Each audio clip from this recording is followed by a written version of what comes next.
100 કરોડ હિન્દુઓની મહત્વાકાંક્ષા, ઈચ્છા, પ્રાર્થના જે કયો એ આપણી નજર સમક્ષ પૂરી થઈ. ભવ્ય રામ મંદિરનું ઉદઘાટન થયું, રામલલ્લા અયોધ્યા આવ્યા અને એમની પ્રાણ પ્રતિષ્ઠાનો મહોત્સવ થયો અને તમે ત્યાં હતા, તો એ આખો અનુભવ કેવો રહ્યો? અદ્ભુત. એને માટે કોઈ શબ્દો વર્ણન થઈ શકે એમ નથી.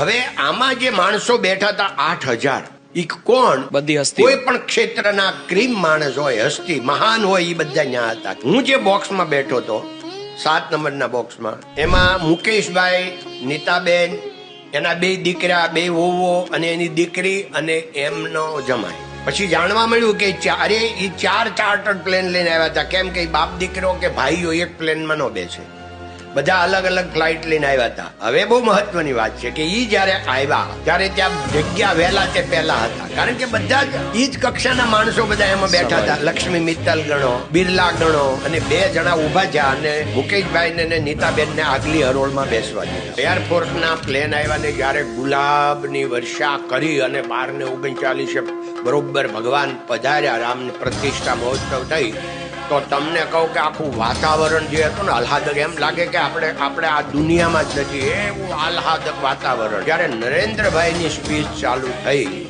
અને પહેલો શબ્દ એવો બોલ્યા કે હમારે રામ આ ગયે, તમને કહું 8000 માંથી 4000 માણસો રોતા હતા. સાક્ષાત ઋષિના દર્શન.